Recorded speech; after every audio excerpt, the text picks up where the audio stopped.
yourself staring beyond the horizon of a hypothetical, wondering what would be different if you just crossed that rhetorical Rubicon? Worried you're destined to stay on one side of the warrior path? Are you constantly asking yourself, what if I had done this or that differently, but lack the courage or will to cross that theoretical threshold? Well, friends, with Dr. Bray's Dream Cream, you no longer have to wonder what might have been. Our patented concoction of essential and effective essences, extracts, and emotions provides portents into possible predicaments, visions vital to victory, and glimpses into glorious getaways. Take the unease out of the unknown and see what could be with Dr. Bray's Dream Cream. Now, for the truly terrified, Dr. Bray is also offering Uranus suppositional suppositories. A longer-lasting, faster-acting, other-side contacting alternative view of the universe's what-ifs. Warning! Uranus's suppositional suppositories may lead to unintended feelings of paranoia in men with children. Mapping the Zone listeners can get 15% off of their first order by using the code CHERRYCOKE when making their purchase. Dr. Bray's Dream Cream and Uranus Suppositional Suppositories. Don't fear the other side of the line. Take a look at all the possibilities, and you'll feel fine.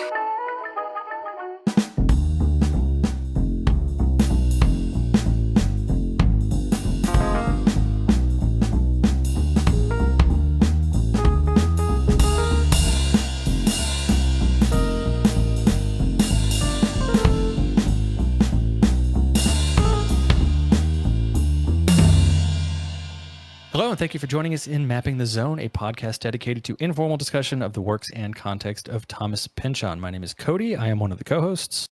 Hi, I'm Will. I'm Luke. And I'm Kate. We have been reading Pynchon's 1997 novel Mason and Dixon and have completed part 2, America, which we will be covering today in its entirety. Joining us is Brett Biebel, author of the forthcoming A Mason and Dixon Companion, which will be available through University of Georgia Press in 2024. Brett, how are you doing? I'm doing well. Thank you for having me on again. It's great to be here. Yeah, we really appreciate you coming on. For all of our listeners, Brett is our kind of weekly guide through the book. Who, you know, if this is for some reason the first episode you're coming in on, Brett basically reached out to us kind of around the time we started this one, and has been an invaluable source of information as we've gone along, pointing out various facts and providing us with all kinds of additional historical context and other little bits of trivia that have been tremendously helpful throughout this whole thing. So we really do appreciate everything that you've done for us, Brett. I really don't feel like a guide, Cody. I have to say, you all are the guides. I'm sort of like adding random tidbits here and there. I don't know which character that makes me most like. Yes. Ooh, that's thinking Darby and Cope. I was going to say more like Cherry Coke. that kind of brings up a good question. Yeah, Cherry Coke would be good. I think that's probably an apt characterization. So I guess we'll just kind of maybe more like Uncle Ives. Ooh, I think just okay. like always chiming in and being like, "That's not true." Shouting in from the back. You don't have the documents. Where's your proof? Yeah. That's probably it, really. Or even Ethelmer. Yeah. Yeah. Yeah, I like to think that you're not writing those in the tone of Uncle Ives. I hope not. No, certainly not. That's not the intent. Not how they've come across at all. Good.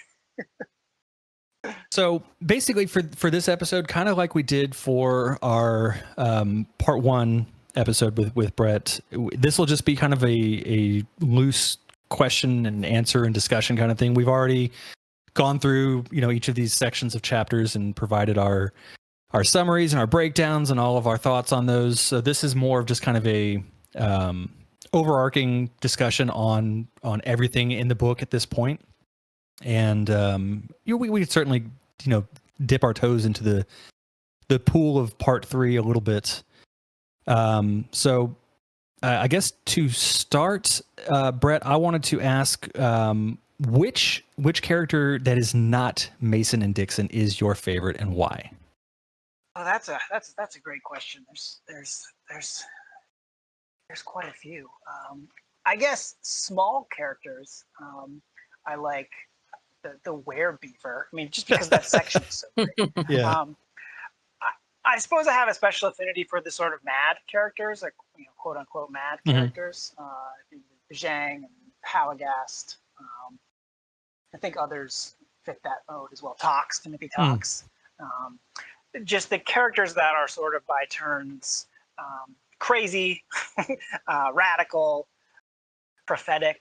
I think those characters really kind of ground the novel for me. And they're the voices that stand out the most when I look back. So I think I'd probably go with that sort of subgenre of character rather than any one in particular. Maybe Halagast is the one who stands out the most, just sort of the random interjections in the middle of otherwise sort of rowdy scenes.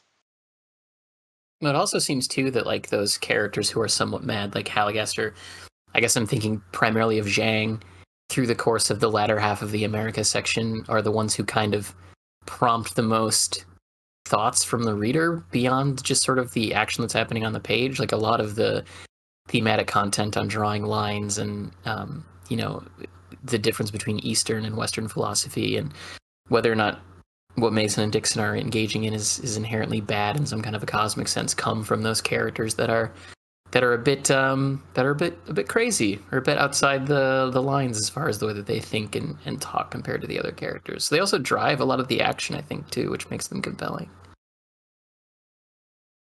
Yeah, and I think they often show up in kind of rowdier moments too, just to sort of provide that counterpoint. And I guess I also really like a character like Rasham, right? He's a super memorable side character. I really like when Pynchon takes the sort of characters who only show up and kind of fully fleshes them out. John Harlan gets that treatment in his chapter. I think he all talks about that. That's a really cool kind of Pynchon tactic. And Jonas Everybeat has the best names, I think, in the whole text. So all of them, Cody. I guess a long way of saying all of them. I mean, I think it's easier. There's not the what is it, like 400 something that are in Gravity's Rainbow. It's a little pared down from that. Even Against the Day has a lot more. So it's I think a little bit easier to keep track of everybody who kind of comes in and out through this story. Did you, Brett, have a particular chapter or set of chapters in part 2 specifically that really stood out to you the most? Yeah, I think the fun chapters that you all addressed, the tree felling race is a personal favorite. I also love, I think it's 59. It's the Tom Hines, Catherine Wheat chapter, mostly for a companion specific reason, which is just finding the sort of notes upon which it's based. Oh, I can imagine, yeah. and being able to go and be, there's like a wow, he had. I'm sure he was looking at this exact document, probably in physical form and not digital form as I was. But I mean, that's quite a rush. And in that document, if you read all of those sections, there's like this wrangling back and forth where Tom Hines says, no, he didn't actually say that, even though earlier it had been reported that Shelby did say some specific phrase or charged 5 shillings for Tom and Catherine to use the bed. And Ives addresses that in that section. And so just that was a great moment while writing the companion where it felt like, this is cool. Like, hey, this is a cool thing to discover. So I think that chapter is always going to have be memorable for me. Yeah, that makes sense. That was one that, I remember. I remember reading it the first time I read the book, which was late last year, and I was really just reading the book to just kind of absorb what I could from it, and then doing this deeper exploration into it, and learning that backstory and the fact that it was pretty much as presented on the page is so wild, and you kind of forget that people were still rowdy like that in in this time period, because it's such a, you're used to seeing that nowadays with, our reality TV and Jerry Springer for the, the longer ago days. So you don't really think that that's the kind of thing that happens in the 1760s, Exactly. It's so sordid. The whole story is so sordid and, funny, but also really dark. Yeah. And Pynchon just is so good at combining tones, taking the reader in sort of different emotional directions in the same short burst of prose. And so that chapter really has always stood out, I think. Yeah. I think that a lot of people would also say that 51 to 55 is certainly a set of standout chapters in this section. I mean, we took 2 episodes to talk about them. I was very curious for kind of your extended thoughts on 51 through 55 and how you think they relate to the greater work as a whole. What Pynchon is doing with different frame narratives there, and how we have these 2 different sort of procedural stories clashing in what may or may not be the real life events or not. You certainly added some interesting stuff in your email, but I'd be curious just for you to talk a bit more about your thoughts on 51 through 55. Yeah, I'm really interested in the character of Eliza Fields, for a lot of different reasons, in part because of trying to parse the relationship to the text, and obviously also just she's part of the sort of pastiche that Pynchon is doing, right? It's kind of parodying all these different kinds of narrative styles from 18th century writing, but there's also something, character-based that I find interesting. The in-between characters in Pynchon are the most interesting to me, and she definitely fits that description, sort of taken from home, but escaped from the place where she was captive and kind of wandering about in this forever in-between space, which usually gets presented, I think, as a good thing in Pynchon. Right? That's the famous McClintock Sphere line from B: "Keep cool but care." Mm-hmm. You don't go too far into political activism, but don't become a machine either. Because there's violence on the one end, or inevitable violence on the one end, and sort of unfeeling nothingness on the other. And so that extended treatise of that character, the dreams of sort of the toll that you have to, there's a toll keeper, do I go to this side or that side? That kind of longing for a home, trying to find a home in the process of actually finding mm-hmm. it. I just think that's really fascinating and gives us sort of those characters that always pay close attention to, because even though it seems like she's just sort of imported for a variety of sort of parody reasons or frame reasons, I do think there's something like character there.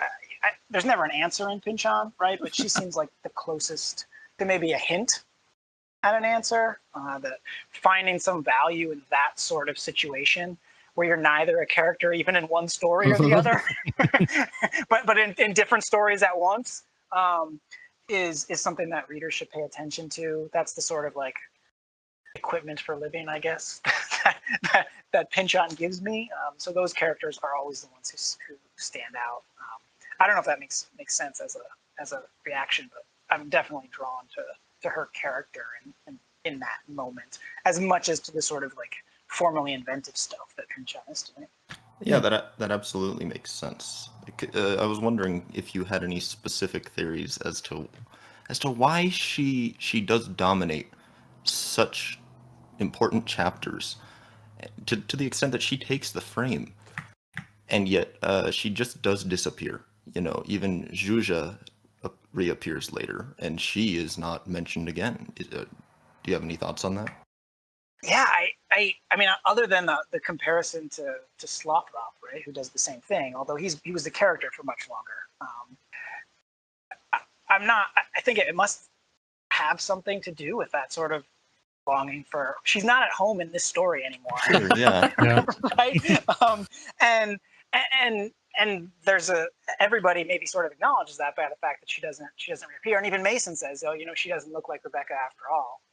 Right. And then I think she's mostly gone after that, which I don't think means she's gone. I mean, maybe she's sort of graduated from the text. I don't know. I may be trying to be too happy about it because the book is dark and very dark in other ways. But I think there's something there. If I were maybe going to trace it out, if I were going to write a paper where there's a theory, it'd probably be something like that. Will if that adds up, you know. I haven't traced out the thread fully yet, but I think there's got to be something there about Yeah. So finding a home and images. something along the lines of she's intersecting with the story and comes back out. Yeah, and there's all the Peter Schmidt web pages that have you all looked at those? The Swarthmore website. He's just got kind of glosses on each episode. No, I don't think I No, have. I don't. I'm not familiar. Okay, yeah. He's got little glosses on each episode and an essay that I think I probably sent in one email. And he sort of talks about the way that section moves in and out of the main narrative, and talks about it like either a transit, like the transit of Venus, or like a vortex, right? Like a whirlpool that's kind of passing through and then moving on. And I think those are interesting ways of looking at it. As well. So definitely somebody who's flashing through main narratives. The image of the transit speaks to me, I think, a little bit more than the image of the vortex, just because I can picture it more clearly, that she's sort of flashing across the face of the narrative and then disappearing like Venus across the face of the sun. So I think those two things maybe tie it together on a big metaphoric level, or at least that's how it seems in keeping with the motifs of the novel so far. Yeah, I'll definitely have to check out those essays. Speaking of essays that you had sent in an email, you sent that excellent Far Invisible essay that I loved. But in the email that you sent along with it, you had mentioned that you had attended a Pynchon conference or sort of meeting, and that there was a lot of sort of ex-ministers or current ministers or theology students who were there.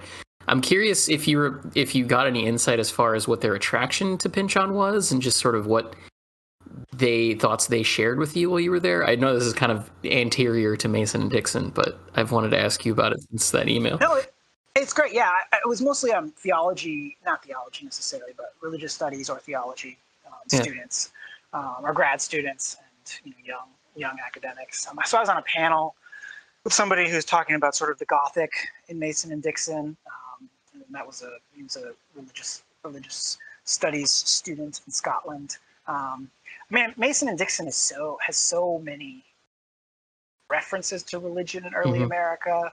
I think you had mentioned, Kate, last episode about is it okay to be a Luddite essay, framing a lot of Mason and Dixon.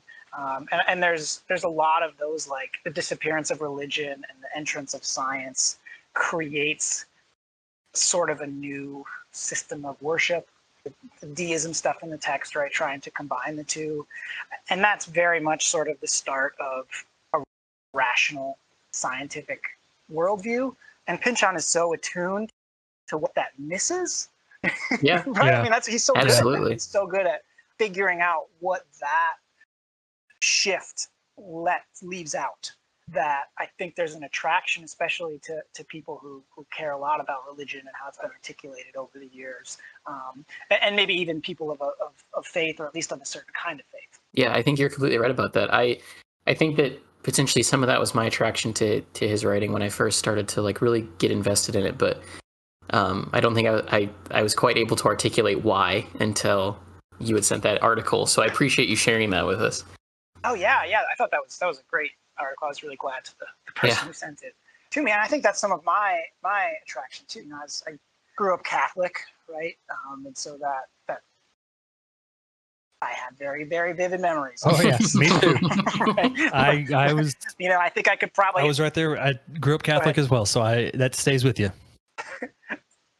we were talking about it with my wife the other day, and I was like, I think I can still say the Nicene Creed, and we got pretty far, right? After years of not attending Mass, and so, I think maybe that's part of the attraction for me as well, just that he's able to sort of provide a kind of thoughtfulness about mysticism and about religion and about spirituality, in a way that also appreciates kind of secular art forms.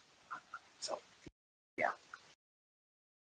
Yeah, I was wondering what Brett thought about the role of feng shui in the book, and the way it kind of comes and goes throughout the book. And Zhang, seems to bring it up a lot. I assume there's something in the companion probably about feng shui. It does interest me for a few different reasons. I mean, it's interesting to think about a Chinese guy being in America around this time. I'm under the impression that a lot more Chinese people immigrated in the 1800s and in the 1700s. So I do think that Zhang might be in some ways an anachronism, but I really like all the stuff about feng shui, and I wondered if you had any thoughts on it. Yeah, I mean, I think, and I agree with your sense of Zhang's role in the text, right? And a lot of that immigration is happening from, on the West Coast, right, as opposed to the East Coast where we are. The books kind of uses the meridians pun, right? Like the lines of longitude are called meridians, and that's the sort of term in feng shui, right, for the sort of channels along which energy travels in the body. And so I think there's definitely that comparison, right? Like Mason and Dixon are marking this. I think Zhang calls it a scar. Mm-hmm. Yeah.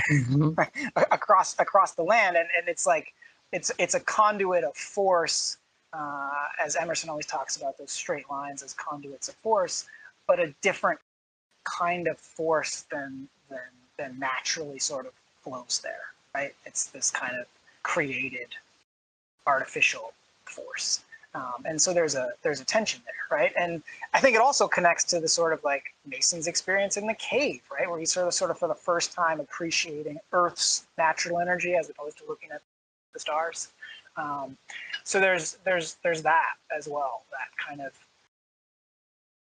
Pynchon's maybe need to put in some sort of naturalist sensibility to counterbalance this machinery of enlightenment science, and also as a way to sort of my initial impression of the Mason and Dixon line was always like, even after reading the novel the first time, is like, what a scientific achievement. Mm-hmm. Yeah. Right. To draw these lines and to get within this really small area is incredible. And so Pynchon's, use of horoscopes to sort of legitimize other ways of thinking about things. And he always is so carefully balanced without necessarily exoticizing those things too much, to be able to make people ask those questions without kind of trading on them, I think, in a shallow way. So I'm not sure I have a sense of his exact purpose, but I think it's certainly about presenting that alternate way of seeing things, right? Which probably seems strange to most Westerners at first. Right, or at least in 1997, right, where the world is a lot less globalized. Yeah, that's than now. So yeah. Yeah, I think that's a good point too, because I think something that I've realized especially in this book, but really in most of his work, is that there always is a really well-crafted balance when comparing the scientific and the non-scientific, in that he's not there's always, I guess, kind of an air of respect for the things that are non-scientific, that usually, things like feng shui and acupuncture and a lot of those kind of Eastern philosophies and medicines are, generally kind of dismissed and categorized as this, wacky pseudoscience kind of thing. And I think he does a really good job of presenting it as, I'm not saying that this is, that it's doing what it claims to do, or that it's, there is any science behind it, but it is worth at least thinking about and at least, considering it and approaching it from a different way, and sharing a kind of respect for it, even if you don't agree with what its philosophy is. It's at least doing something for someone, and until it crosses the line of actually, I think, hurting someone or getting them to a point where they are misusing it or avoiding other things that could help them better. I think it, those kind of things are always worth looking into and at least worth exploring. And I like the fact that he presents them in that way rather than just having a sort of dismissive tone with them. For sure. And for me, it's the respect is achieved almost by just the way he asks the reader to acknowledge that there is another system that exists, right? Because I think a lot of readers might come to something like, might come to Pynchon thinking that science is the only system, right? Yeah. Right. And in Gravity's Rainbow, the end of that system is just like mass death and extermination. Right. Yeah. Right. Like that's the end of the line for that. And so like Pynchon is kind of saying to me, or I was reading as sort of saying like, hey, these other systems exist and they've actually worked pretty well for a really long time. I have a friend who's generally a very rational, scientifically minded person, but she did acupuncture treatments when she was going through cancer treatment, right? And when I would talk to her about this, she would say like, you can't even compare Western medicine and traditional Chinese medicine, right? And she didn't mean like Western medicine is better. She just meant like they're totally different ways of looking at the world. And Pynchon, I think, does a really good job of tapping into that and making people realize that in a way that isn't comparative. Yeah. Like when she said that, it was not a comparative statement, and that's the same sort of feeling I get from Pynchon. Is that these things aren't necessarily being compared; they're offset and sort of working in the same arena and kind of always flowing in and out of each other in certain ways, playing off against each other, achieving different goals. Which is a tension that he pretty cleverly illustrates in the America section when Zhang is talking to, I believe it was Mason, about the fact that their degrees for a circle changed, and now it's only 360 degrees, and it's the same thing as the Western world losing its 11 days of time, and yet either would refuse to acknowledge the other in some sort of begrudging difference there. So I think that's a tension that he also is pretty cleverly able to illustrate to his reader, exactly what your friend is talking about with the difference between Eastern and Western medicine. He seems to intuitively understand that those things are different, and not that one is better or worse than the other, but that they both do their own things. And yeah, I appreciate the acknowledgement in a lot of his works that technology is good, but also, to your point, it leads to mass death and destruction. Yeah. If carried out to its logical conclusion, and that these old systems of belief and these old systems of living wouldn't have lasted as long as they did if there wasn't something to them. That it's an acknowledgement of both that really requires people to be able to, I think, live in the way that Thomas Pynchon, if he's prescribing anything, which I don't think he necessarily is saying is the best way to go forth, or at least an acceptance of limitation, that there shouldn't just be unchecked innovation or technology or modernity. Yeah, and I'm also thinking of that scene where Mason and Dixon, it's right after they visit the sort of giant vegetables, right, and they're talking to the indigenous folks who are with them along the line, and one of them says, like, we dreamed you, but you didn't dream us, right? It's almost like he's saying you don't even have the vocabulary to understand how we view the world, right? And so I think that definitely captures what's part of what is going on there, and part of what's powerful about it, I think, is that Pynchon has a unique way of getting a lot of different kinds of readers to not understand the vocabulary completely, but at least acknowledge that there's some different sort of way out there. Yeah. And I think, to circle back to the "Is It Okay to Be a Luddite" article that he wrote, I think, I never really considered its connection to this book when I read it. And I've read it a few times, and I reread it again yesterday with this book firmly in mind as I was doing so, and the connections throughout it are way more apparent than I ever really had caught on to. And yep. It really, anyone listening, if you have not read that article, please go do. It is a very, very well done article. It explores a lot of interesting thoughts on the state of technology at the time. I think it was written in '84, if I'm not mistaken. And it basically is just kind of an examination of, here's where we are with technology. Here's where it could potentially go. And he really, truly is pretty on track with a lot of it. Almost 40 years later. There's a great line where he says something like, when the curves of robotics and computing and engineering all converge. Yeah, right at the end. Yeah. Oh boy. Yeah. And it's hard not to see sort of large language models as part of that, advances in medical technology, for sure. I don't know if it was Harold Bloom or somebody else, but they called Harold Bloom loves Mason and Dixon. It's like one of his favorite books of all time.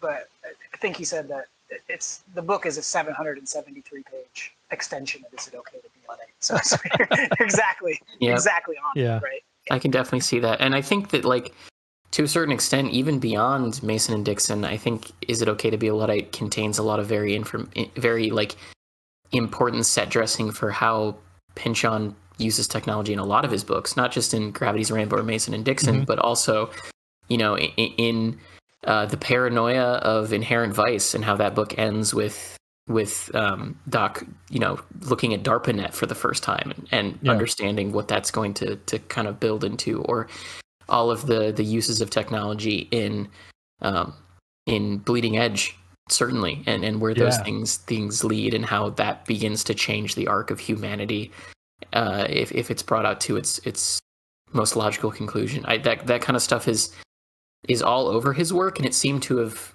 continued to take on more and more importance in the books he wrote after he wrote that article. It's certainly present in his earlier work, but it seems like something in him articulated those thoughts in the Is It Okay to Be a Luddite, and then sort of carried out through all of the work that he would write afterwards. It seems really important to note that the question, or the title question of the essay is not, is Luddism good? It's not, is technology bad? The question is it okay to be a Luddite? It's not framing it as a matter of two natural and obvious conclusions, one of which wins out, which is a recurring thing throughout every single one of his books, most notably Single Up All Lines. And I think that when you look at that in the context of Mason and Dixon, you have all of this binary thinking being subverted in every which way, whether it's the fact that you have Mason and Dixon. Mason could be framed as some sort of conservative in the British sense at that point in time, and Dixon as a progressive. And then Zhang comes up and says, hey, you're all wrong. There is no right between you two. You're both getting it wrong in the fundamental sense. Mm-hmm. And Is It Okay to Be a Luddite refocuses the question of, is technology good or bad, to what is the real issue here? Is the issue technology, or is the issue what are we doing with it? And the whole book, and just the entirety of Mason and Dixon, and to a lesser extent that essay, you can frame it as a really intense argument against binary thinking in many ways. That's such a great point. Well, I hadn't thought about the title that way, but certainly, it almost seems like the title is asking, like, do we even consider the people who proclaim to be Luddites human? Like, is that perspective, like, and so it's, there's a lot of layers to it, of course, because it's Pynchon, right? But that, provocative way of putting it, do we even make space for this way of thinking anymore? And if not, what does that mean? It's great. That's a great way of putting it, Will. Thank you. Yeah. Sorry, I'm not very good at writing down anything, let alone questions. So I'm just going to compile random thoughts and throw them at you throughout this. That was a good one. So keep it coming. Kind of going back to your statement about how this book was one of Harold Bloom's favorite books, and that it was essentially a 700-page extension of that essay. What would you say, like, if the book was to have a central premise or theme, would you agree with Harold Bloom on that it has something to do with technology and modernity and the doing away of the old, I'll say, gods and ways of living? Or would you say there's something else that Pynchon is using this book to really articulate to his reader? What's your opinion on that? It's a good question. I think I'm compelled by Bloom's argument. I think on the other hand, this also seems to me like the part that I recognize the most when I'm reading it, and especially like rereading it, is sort of the American DNA. Like it's such a foundational American novel. I mean, it's a great American novel, but also a foundational American novel. Just that notion of how does America define itself, and what are the consequences of that definition from this moment on, up to 1997 and up to today. And I think that's where the book is the most prescient for me. I think just its anticipation of sort of binary thinking and how binary thinking drives politics. It's right from the line of sort of a nation bickering itself into fragments, right? Which happens on the second page, and who can't relate to that? I mean, obviously, 1997, you're 6 months away from impeachment. You've got massively polarized politics then. It's even worse now. That sense feels like the central. If I were going to say it, like assign a book and say this is why this book is relevant, I mean that would be where I would start. So you don't think it's because of its scathing argument in favor of marijuana legalization?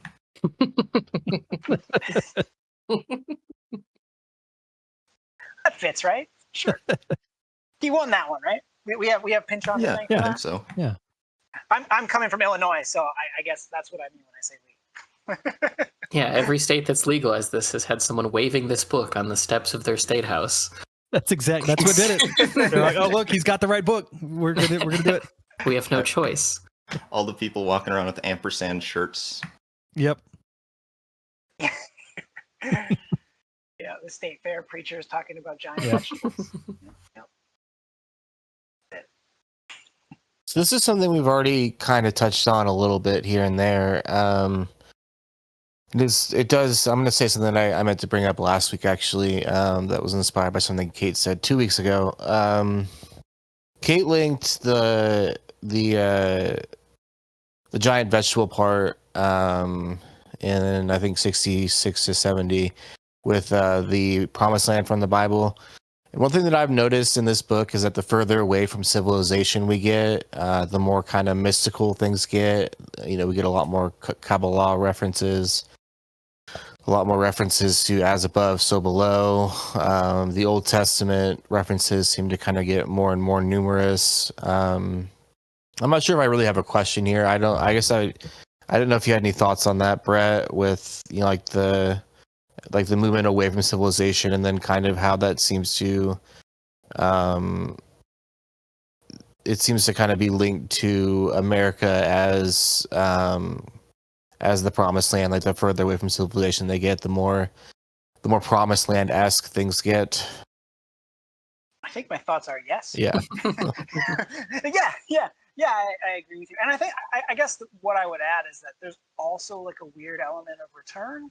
Like the farther away they get, Dixon especially is reminded of these stories from home. And really the whole line talks about these stories from home. And there's like Durham folklore sprinkled throughout the text, right? So it's almost like a reminder of some way of thinking that he's forgotten, which I guess on the surface level maybe cuts against the promised land idea, but I think part of the idea is that, the dance of the hunt for Christ, right? Like everybody's always searching for the promised land, and they never find it, but they always sort of can open up this new space and maybe feel like they found it, or feel like it'll be here. It wasn't here, maybe it'll be there. So I think maybe it's part of that. If that we can maybe connect those two things. Yes, they get closer to mysticism the further away they get. They also get reminded of sort of the fear. And the fear gives them this desire to civilize. And there's that great passage where we go all the way to air travel, right? Mm-hmm. Right. Mm-hmm. Just talking about the line of linear development. and then maybe we can fly to that place, right? Maybe it's on the moon. So I think that's absolutely right. I guess is the short way of saying it.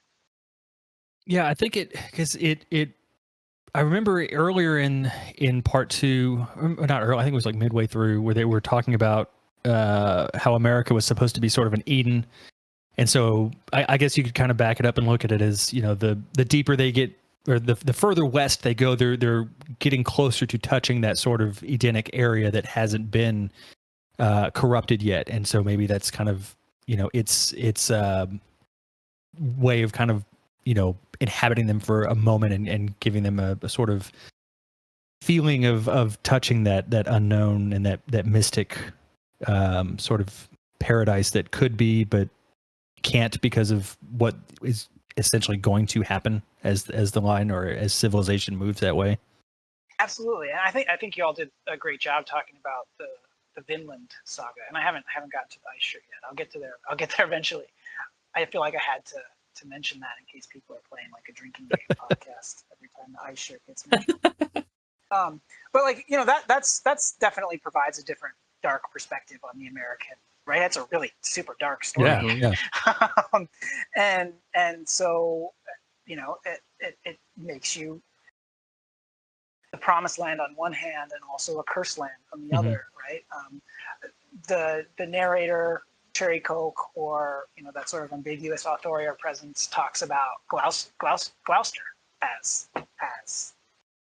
a paradise, right? Before those Millers came and wrecked it all, right? Mason's constantly thinking about that. So I think that cycle of promised land into corruption recurs and recurs and recurs throughout the text. And the last chapter of this section, right, playing on our desire to have them continue this thing, like as you all said last week, even though we know it's probably bad. Yeah. Maybe more than probably, right? Maybe almost certainly.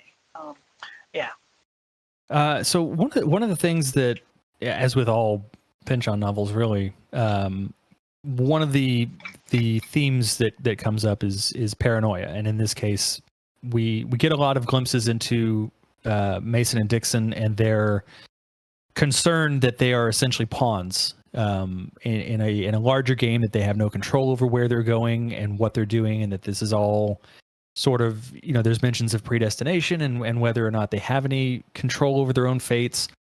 I mean, obviously all of that is pretty well laid out in the book. What I'm curious about is having the kind of historical background that you have with it, having gone through Mason's journal and done this companion. Do you get the sense that would have been a real sense of paranoia that they would have had, the actual Mason and Dixon, not the Mason and Dixon in our book? It's a good question. I unknowable, right? I suppose the thing that I will say that I do believe, and again, this is my opinion from reading the journal and kind of browsing Pynchon's source material.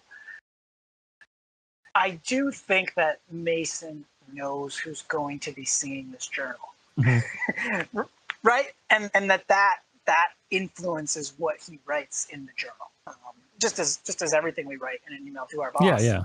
Keeping it to the facts and not going off on wild tangents. Yeah.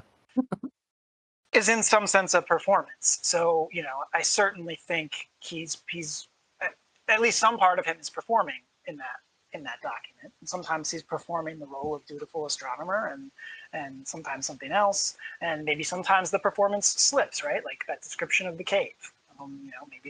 Maybe that's the real sort of unfiltered, unadulterated Mason. And I guess in a way that's paranoid. Right? You're worried about the purposes someone will use this for.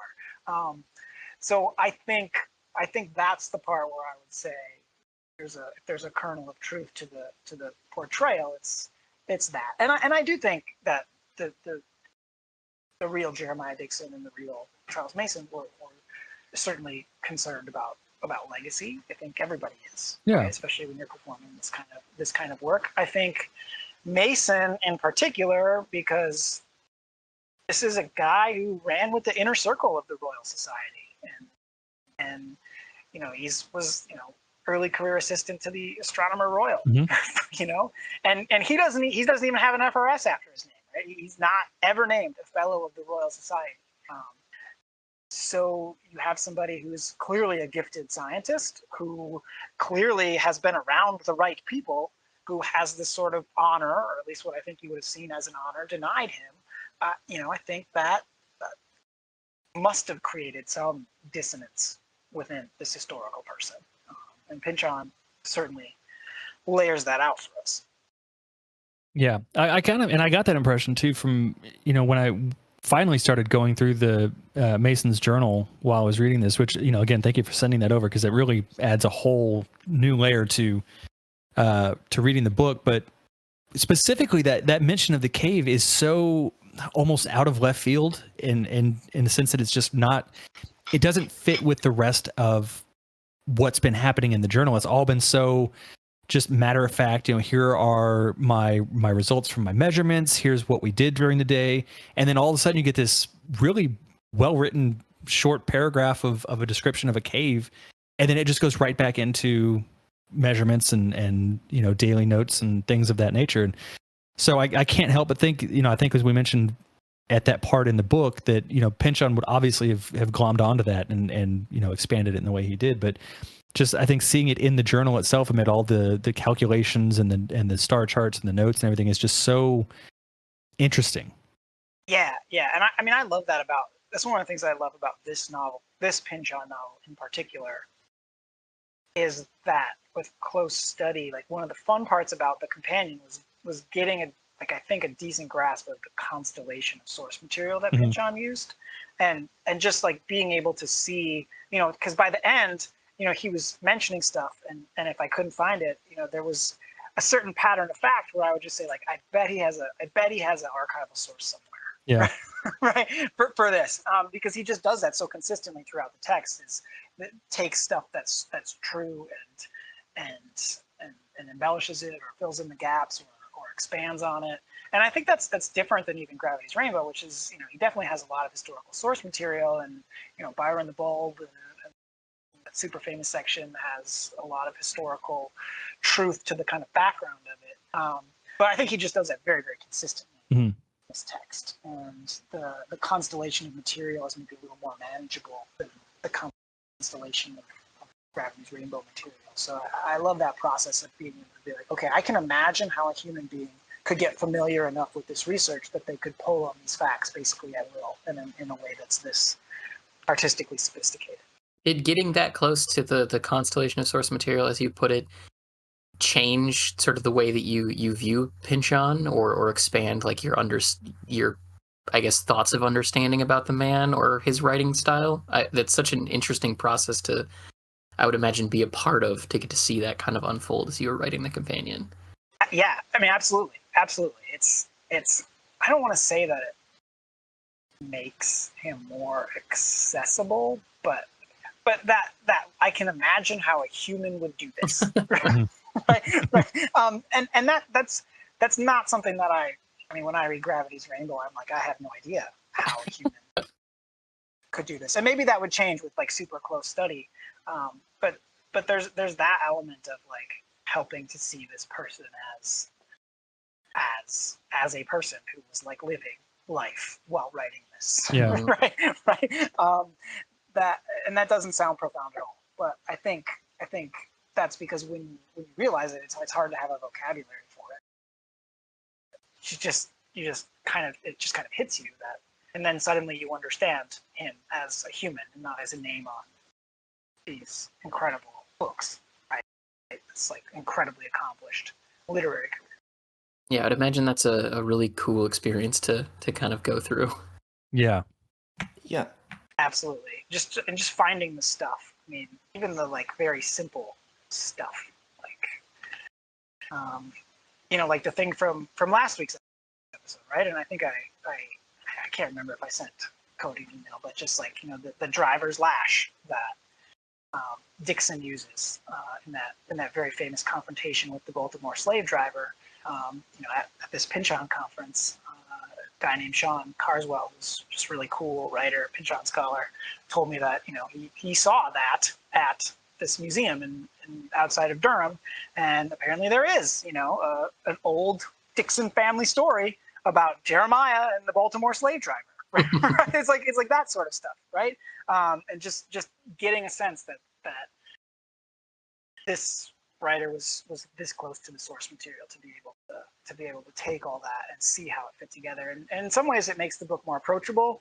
In other ways, it makes it even more impressive to be able to do that and then articulate this level of vision with it. Yeah, and I guess jumping off of the subject of the paranoia, I guess, with all of that context that you now have, do you get the sense that Mason would have had actual concerns? The real Mason, I suppose, would have had actual concerns about Dixon's loyalties? Or do you think that was manufactured? I don't know. I mean, there's a class gap between them, so I think the initial skepticism maybe that Pynchon paints between them is grounded in reality. Beyond that, I'm not entirely sure. I think by the end, and part 3 definitely is going to get into this. Like, Mason seems like the real historical Charles Mason seems pissed at the Royal Society for a bunch of different things. But they apparently owed him some money, or they promised him that if he did these tables, he would get money, and he got half of it, but he didn't get the other half. And so there's all these letters of him and his family sort of asking, like, "Where's the money, man? Where's the money, Lebowski?" So there's all that. I mean, but so I think there's that stuff definitely seems right. The relationship between Mason and his father. There's a detail about Mason's father's will that will show up in part 3. That's true. And when folks come across it, I think it'll be hard to believe. But that detail represents, I think, specific parts of their relationship that Pynchon was very attuned to. So I'm not sure about like Mason's skepticism of Dixon, but I think his attitude toward the Royal Society and his relationship with his father is definitely sort of inferred from very real research and very thorough appraisal of a set of documents. Okay, so then I guess my next question is going to be that does not inform then your ludicrous assertion that Dixon has a decent French accent. Here we go. I don't think I said he had a decent French accent. I said he's much more on the ball with the cover, right? Where Mason's like forgetting. At least Dixon tries, right? And that has nothing to do with your conclusion that Dixon was a Jesuit agent.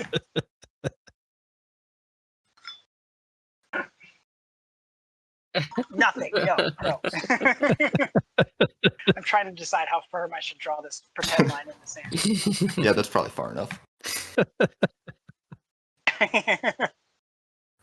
Forgive me if one of us asked this last time here on the show, but did Mason or Dixon really ever go on to do anything else of note after the drawing of the Mason and Dixon line, speaking from a historical perspective? Mason did. And they'll talk a little bit about it in part 3. And they actually both observed the next transit of Venus. Dixon did more surveying work around his hometown. The line is definitely the biggest thing, but they're involved up until the later stages of their career in various scientific projects. Mason's actually, I think, withdrawing a little bit more. He gets offered a prestigious post that part 3 will mention that he sort of doesn't want to do for a variety of reasons. So they both go observe a transit of Venus in different places.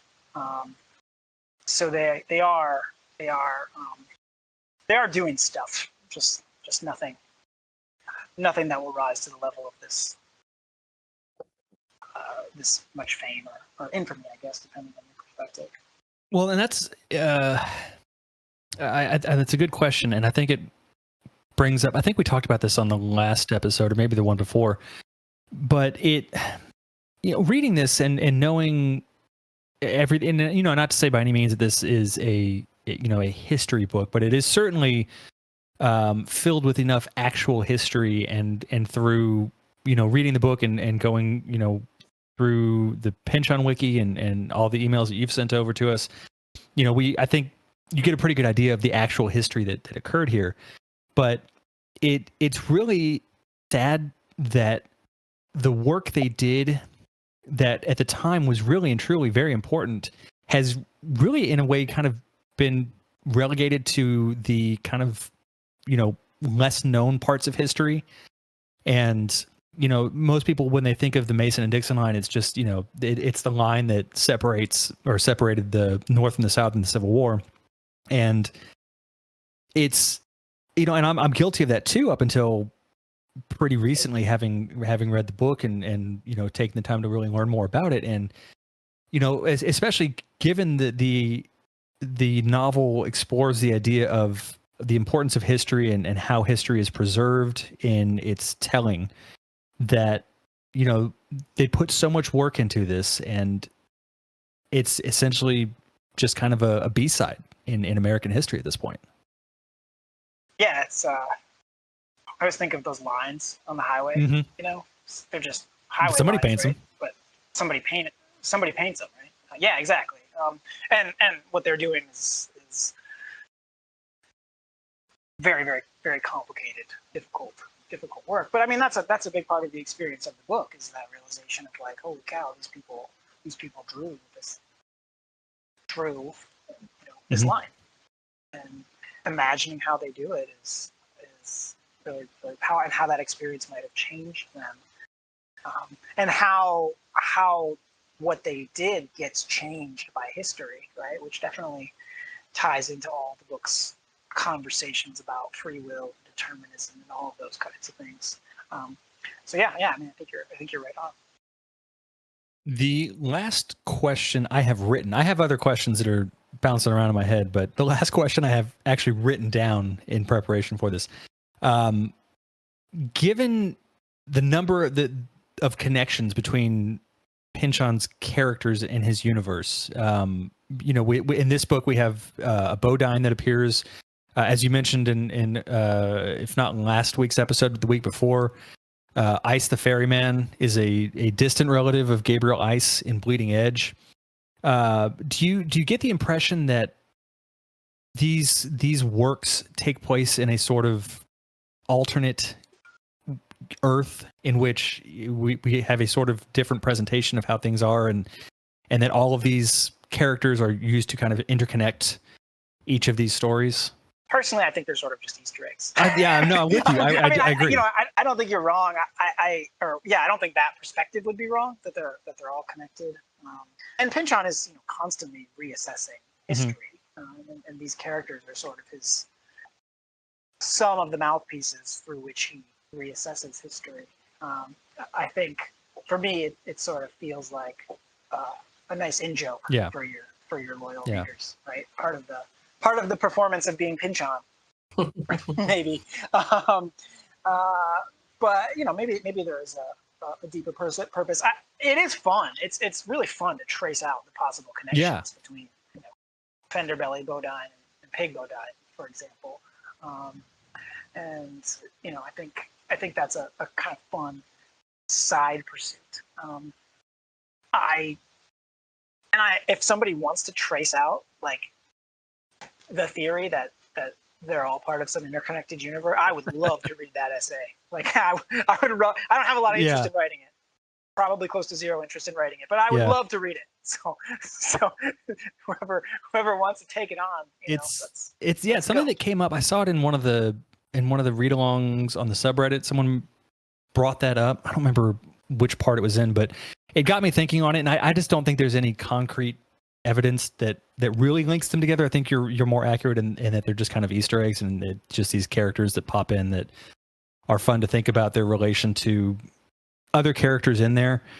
I am interested in, I think we talked about this too before, about reading the books chronologically as they happen, like kind of on the timeline in which they happen, and seeing how that would change, I guess, the perspective of reading all of them. That was another thing that came up on one of the Reddits, I think. And I remember somebody said that they didn't recommend doing it, and that it was there wasn't really enough of a thread to go through all of them that way. So I don't know. Interesting thought experiment, I guess. But yeah, it's not something that I'm going to really pour a lot of time into. Just trying to put them in order in my head now. Okay, yeah, that'll be interesting. I think that's a cool project. If any listeners have time to do that, because I don't think any of us do. I would be interested to hear how that goes. Are you not going to read any of these books another time, Cody? Oh, I absolutely will read them more times. I don't know that I don't think there's I don't think it's like a Dark Tower thing where it's this, alternate America that has connections through. Obviously, I mean, Pynchon wrote himself into it in a not as blatantly as King did, but it's the meta is there, I guess. The hard part with it would be, if I'm getting the order right in my head, that would be really like, I think Mason Dixon, Against the Day, Gravity's Rainbow, and are probably the 4 hardest books.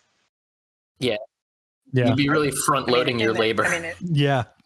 For different reasons. Yeah. Yeah.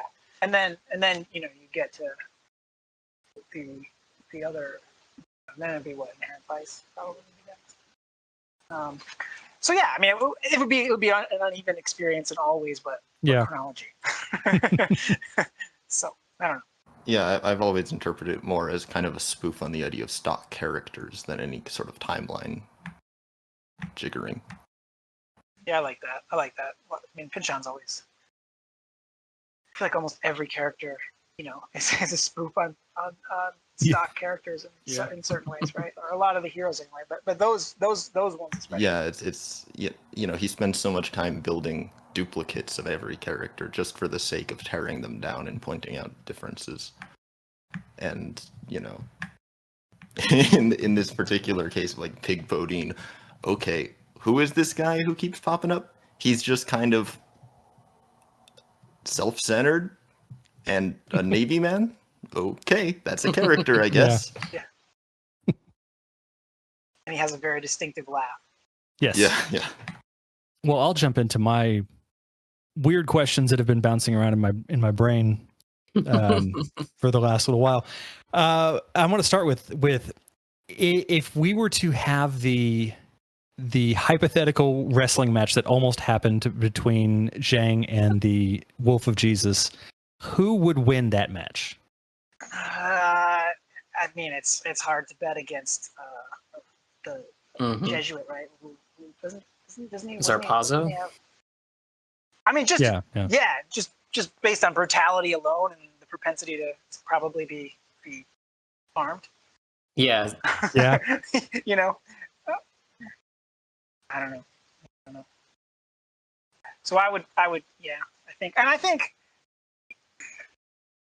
that sort of industrialized, to the extent that he represents kind of wanting to draw straight lines and colonize, essentially, right? Mm-hmm. I mean, that's a big part of the book, right? Like that forces a steamroller. That no character can really turn around, and the best bet is instilling sort of small little bits of resistance to it. So, yeah, a funny question, but maybe a sad conclusion. Sorry, everybody. Well, kind of along those same lines, I guess. I'm wondering if you think that the conclusion of Zarpazo's arc constitutes a conspiracy theory that Pynchon is positing. Oh, good question. That the Jesuits are in control of Disneyland. Yeah. I don't know. I mean, I love that joke. It's a great joke.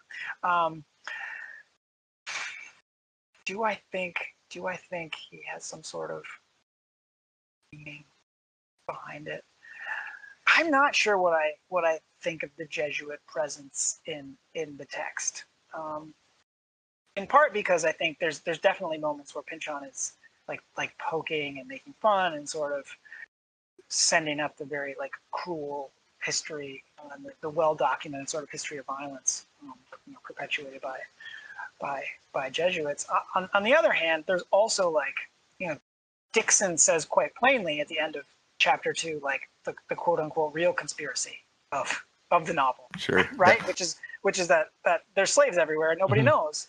And so, how often are the Jesuits invoked as sort of a red herring, right? So, I mean, typical Pynchon, right? It's both and. But I sort of maybe wonder if that's like, was it Ponce de Leon? Yeah. Fountain of Youth. Maybe that's like a Fountain of Yeah. Youth joke too. Kind of looking around for the Fountain of Youth in the Florida Pleasure Garden. That seems like something that Oslo would do.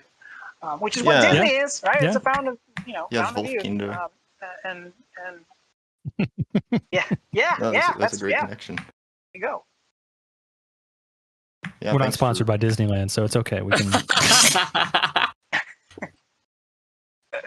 No, but I mean I guess that is the more that we talk about it, like it is right on.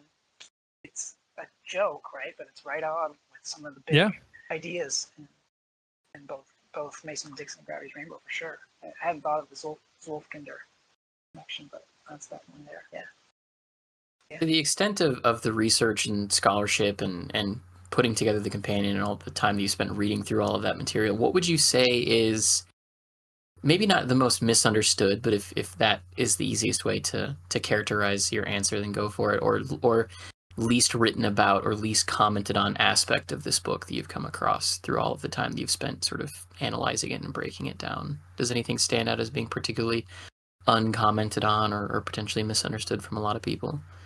I think it's a very well studied book, and so depending on the circles, just about there's so many things that are commented on, right? It's hard to find. It's hard to find one thing. It's like nobody talks about this, but I think maybe something under. When I read it again, for the companion, right, and was going through the companion, it's the complicity element, right? That seems so obvious to me going through it very closely. That didn't seem obvious to me even like the second, third time I'm reading the book, right? Where it's like these guys are having fun. I don't know if that makes sense, but like how complicit are they in all of this? And I think that element does get talked about, but I think the jacket copy of the hardcover edition says that they're unreflectively entangled in crimes of demarcation, which is like a pretty blatant way to put it on the first sentence of the jacket copy. So given how like forward that is, I think that element maybe doesn't get enough discussion, and I'm in part because we like these characters so much, right? Or we connect to them so much, or Pynchon does such a good job of making them three-dimensional. They're maybe his most three-dimensional characters in all his work. So I think it's hard to be like, these are bad guys. And I'm not even saying that necessarily, but just that notion of, can they actually do anything to stop this? Are they doing enough? That element feels to me very important to a discussion of the novel. Like, what role do they play in the evils of this line that Pynchon is very much playing now? Because I wonder if you all feel that. I mean, do you all feel like when you're reading it, does the complicity stand out, or is it more? Well, I think funny enough, almost perhaps our podcast has fallen into the exact trap you're talking about of all four of us really like these two characters and have spent time like getting to know them and analyzing the relationship.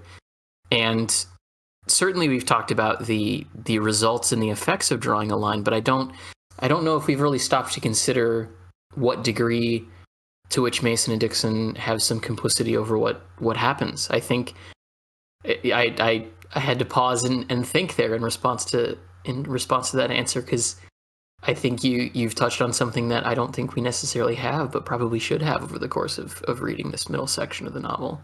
Well, so my thoughts on that subject, in the broadest sense, I guess, boil down to kind of a tracking of their waistlines and their tendency towards leisureful activity as an indicator from the narrator how complicit they are being.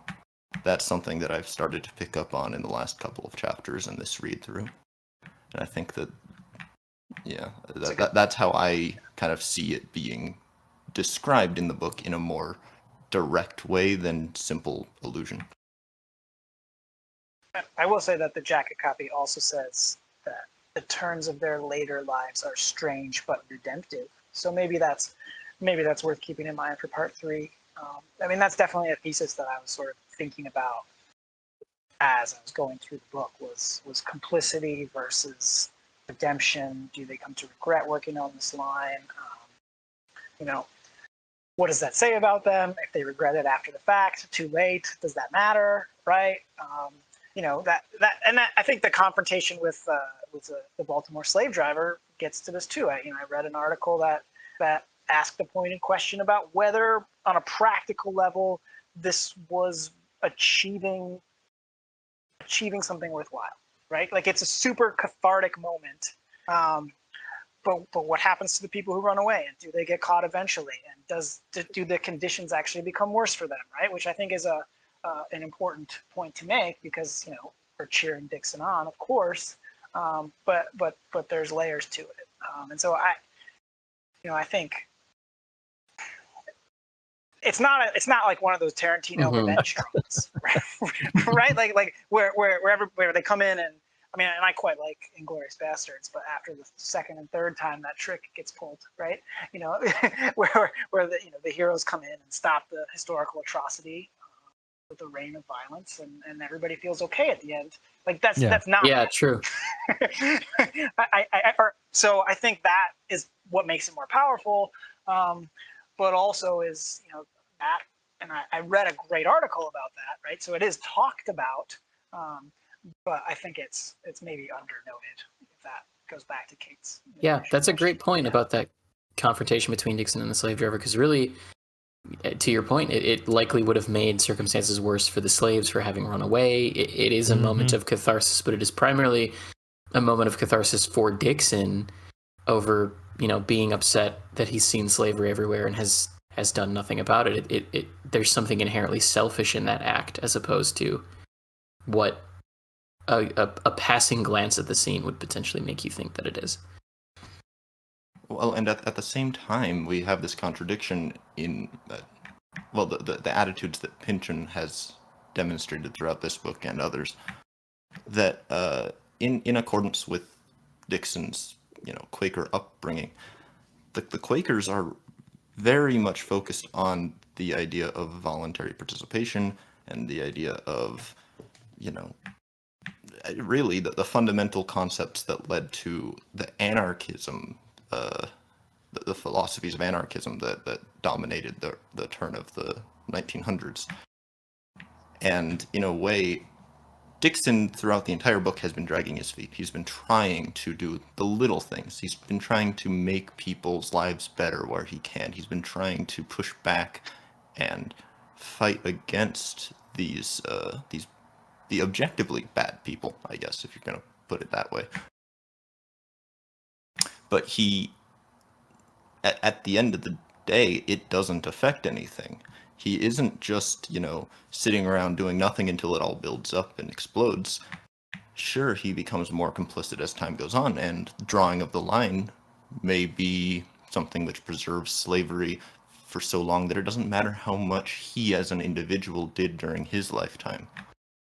But it makes you wonder, reading it, are we supposed to follow in Dixon's steps regardless of that? Because is there an alternative? And clearly in the Quaker mindset, there isn't. And really, I think it's a tough nut to crack.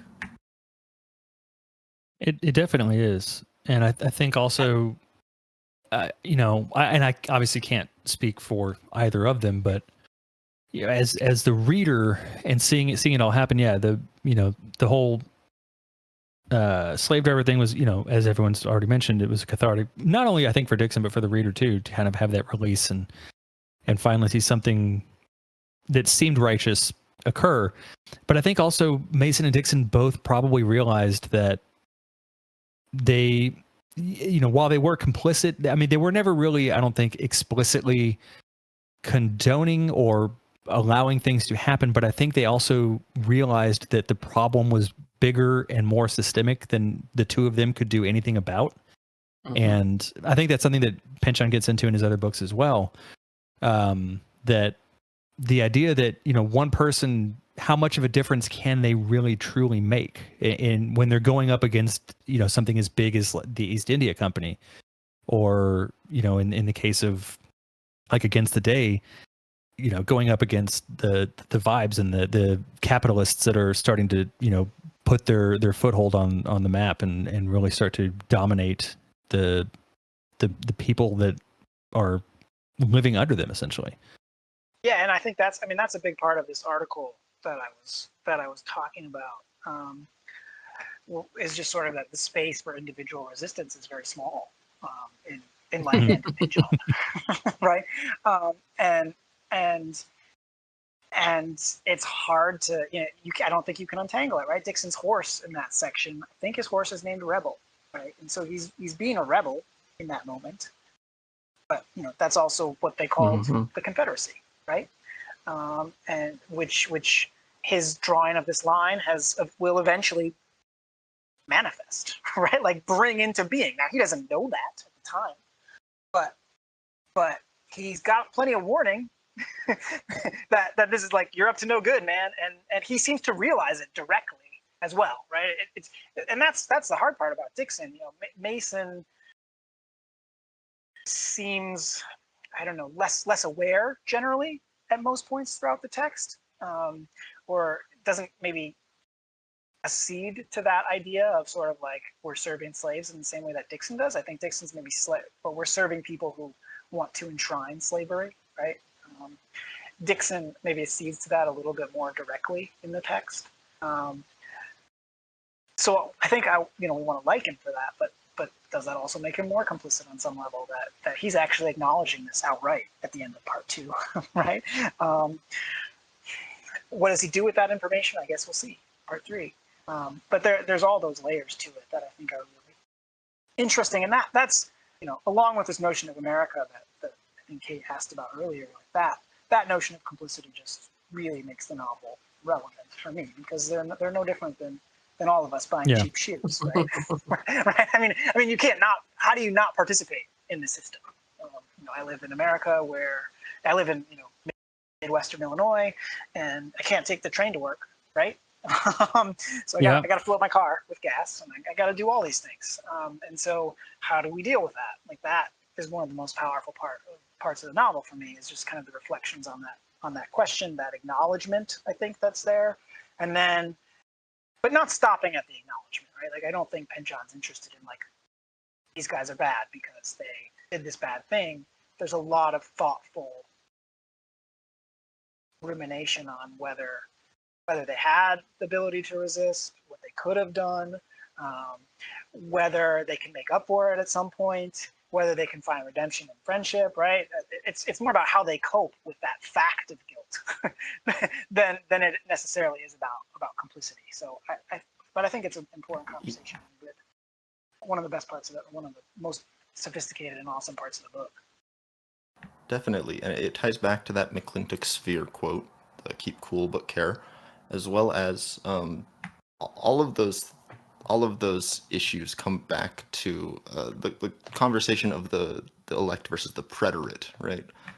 It's a question of Mason and Dixon, are these privileged people as they walk through American society? They are hiring these people to cut a line onto the earth, and yet they are genuinely passed over. They have no control over where they're going next. They have no control over what they support or what they stand against. They can, as far as they're concerned, they may or may not be wrong about it. Depends on how you feel personally, but they feel they can't do anything against that. And it's that contradiction of being viewed as the people who are changing the world despite only being tools.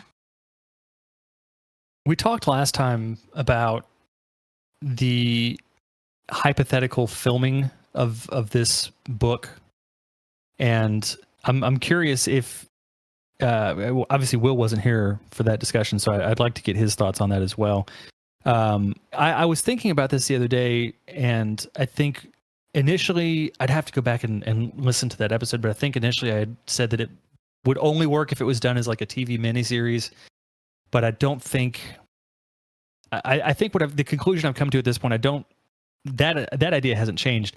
I think it would only work if it were not directed by a singular person. I think it would have to be done by different directors depending on the section of the book that's being done. I can't think of any director that would be able to really capture everything about this as far as its tone and its themes and its really what would transfer over as cinematic styles.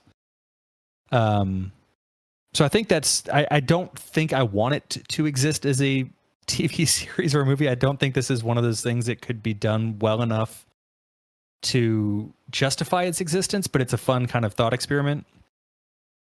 I honestly do think that the television series idea could work out, and I do think that the structure of television with it, like a different director every episode or a small group of directors and writers that trade off would be the best way to solve that issue.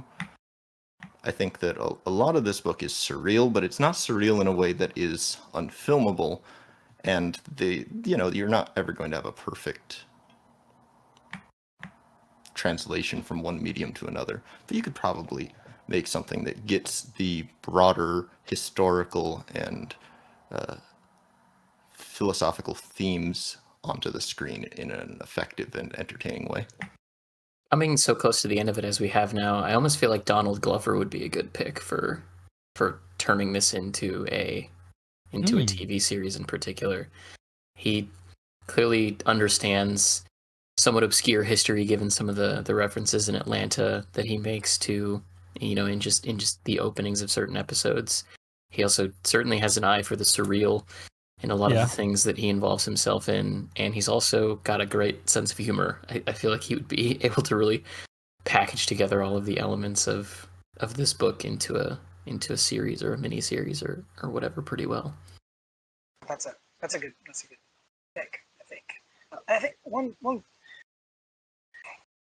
I think, like, I agree with Will. Like, I think you could do something really well that, I forget how you put it, but captures sort of the philosophical weight of the book. It's strange though, because like, it's hard for me to imagine a person turning into a beaver. Yeah. Or a talking dog, sort of fitting with how I would imagine this as a TV series, right? So like, I mean, it's weird to think, but some of the adaptive choices might have to be to cut out like the more fun parts of the book, I guess, or the parts of the book that are.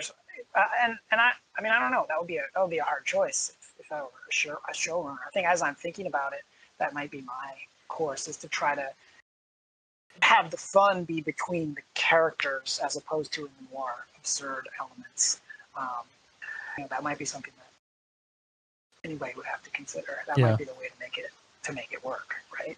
I don't know. I think between Animorphs and Homeward Bound, I think we have plenty of precedent for these things. Sure. I don't know if it'd be hard to make it coexist, right? With Mason and Dixon having a serious conversation about, the Cape Dutch, right? Right. I think that would be the hard part. Yeah, I think an important part of what I'm envisioning is that everything would be shot in ultra wide angle lens. It would be very smoky all the time. It would have to be obfuscated in some way. It could not be a modern premiere television quality show in the normal sense. It couldn't be crisp and digital. It would have to feel grainy on the analog way. I like that. Yeah. I mean, I think, and I think we talked about this the last time, that this is, I think, probably his most cinematic feeling book, especially with all of its, natural landscapes and the sort of just open feel that it has. I think maybe Against the Day you could probably almost make the same argument for it, but I think Mason and Dixon really just feels more cinematic than anything else he's written. I agree.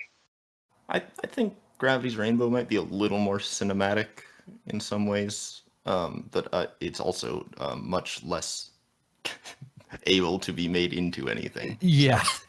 That's a good way to put it. Yeah. Yeah, I mean, besides Mason Dixon being a period piece, it wouldn't be that hard to film. You know, a movie about two guys being really good friends, surveying a line. Like I said, besides all the costumes and stuff like that. Yeah, there was that Robert Redford movie about walking the Appalachian Trail. So clearly, Jeremiah Johnson? No, no, a much worse movie.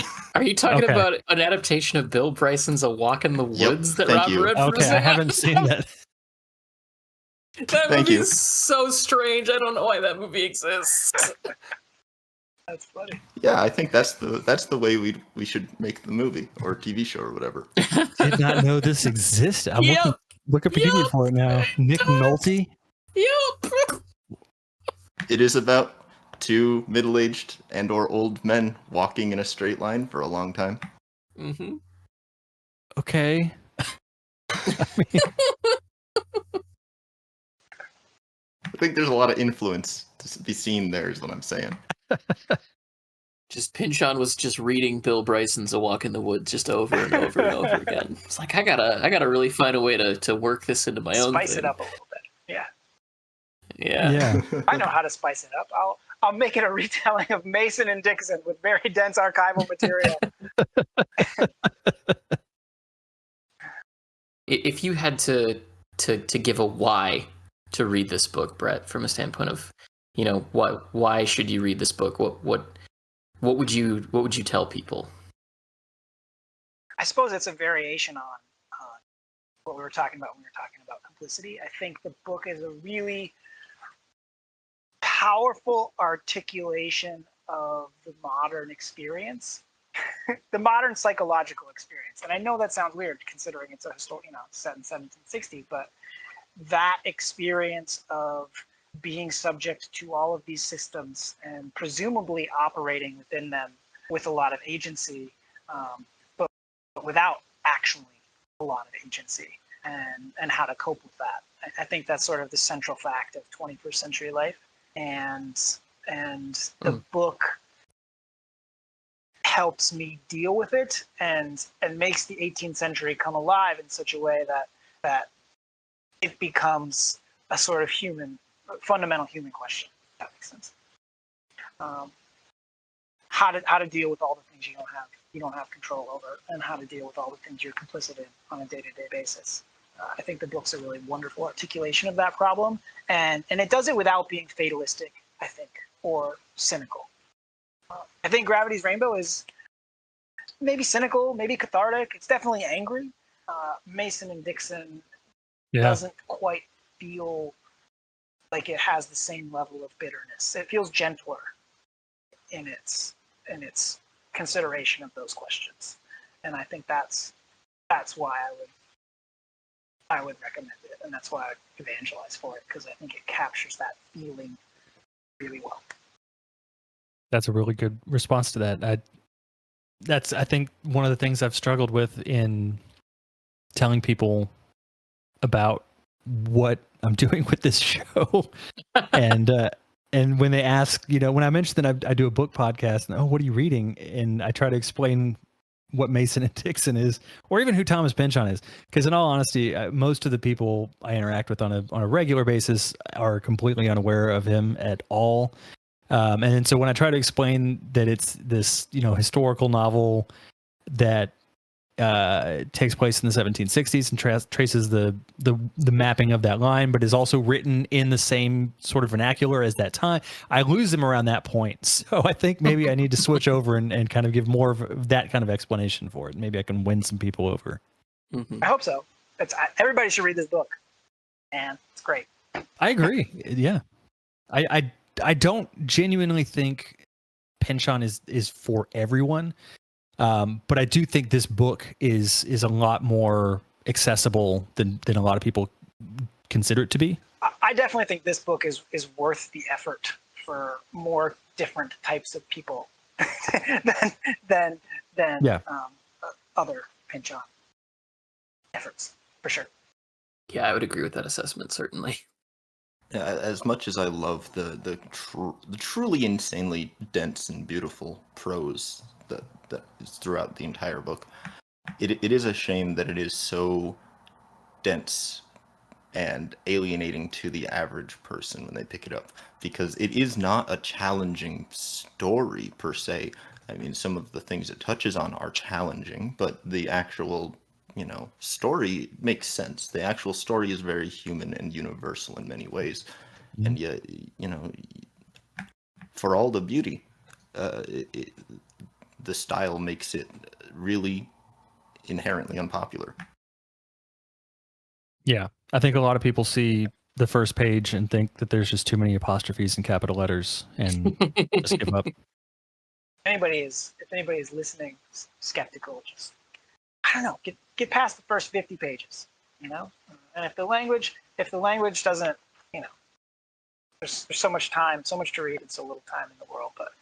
But I do think that the language does become easier as you get used to it, right? So hopefully. I totally agree. Well, I think this is a dialect that not all of us, but most people are familiar with. We're just not used to reading it. Yeah. So if you can get past that translation issue, I guess, between written and spoken word, it becomes much easier. Yes. I guess my last question is, without diving too much into the actual events of it, I wanted to get your opinion, Brett, on the ending. There's not as much historical goings on that take place over the last 4 chapters, but there is a lot of story that goes on. And I'm just curious, do you feel that by the end of this story that we've reached a satisfying narrative ending? I do. And I think in part it's because you get, especially in the form of Mason, you get, like, he's not the same character at the beginning and end. And so, and I think we can talk about what that change means when folks get to the end, and whether it's positive or negative or what. But, there's great drama and movement, right, and character. And I feel that. And I do think there's quite a lot of historical stuff in the background of part 3. Just there's a lot of Royal Society politics in part 3. There's a lot of talk about these experiments to measure the density of the Earth. And as soon as Mason and Dixon kind of finish their line, and even as they're doing it, there's some speculation that it's off, and the actual historical line is off by about 800 feet in some places because of the influence of the Allegheny Mountains on their instruments, and so that kind of starts to come up in part 3, and that thread gets kind of carried through, but Pynchon uses all that, I think, to make character observations and give his characters sort of a chance to react, especially Mason. And I think Dixon's been such a focal point throughout the text, and he maybe has his epiphanic moment at the end of episode 2 or part 2. So I think that shift to Mason is well realized, and a smart artistic choice. And I'll be curious to see what everybody thinks when we get there. This is not related to Mason and Dixon, but I was curious about Brett's forthcoming book of short stories, Gridlock. Looking at the summary of it online, it does kind of remind me of Pynchon #1 and #2 J.G. Ballard, and in particular J.G. Ballard's novel Concrete Island. I don't know if I necessarily have a question. I just kind of wanted to state that it looks really exciting, and I'm excited for it. It looks like a novel that would be right up my alley. So, well, thanks. I'm glad to hear that. Yeah, it's 64 really short stories, and I think it's kind of like 8. It's in 8 sections, and each section is sort of connected, and then they're all hopefully tied together thematically.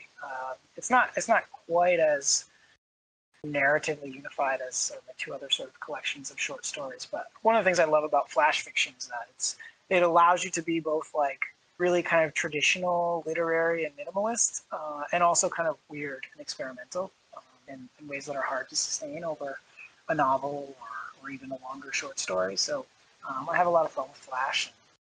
And I hope people enjoy the book if they choose to read it. Gridlock is the one that's coming out in March, I think. It's Cornerstone Press. They operate out of a small college in Wisconsin. So it's a small university press. So yeah, I'm looking forward to it. Thanks, Luke. Well, I'll piggyback off of that and just mention, as I mentioned to Brett before we started recording, I did read your most recent book, Winter Dance Party, which was really, really good. If anyone out there wants to pick that up, I got it directly from the publisher. It's available really anywhere online, as far as I can tell. It was a great read, a lot of references directly to Pynchon. And yeah, I had a really good time with it. I didn't know about Gridlock, so I'm glad to know about that one. I'll have to keep that on my radar. Yeah, if you're interested in Winter Dance Party, it's alternating current press.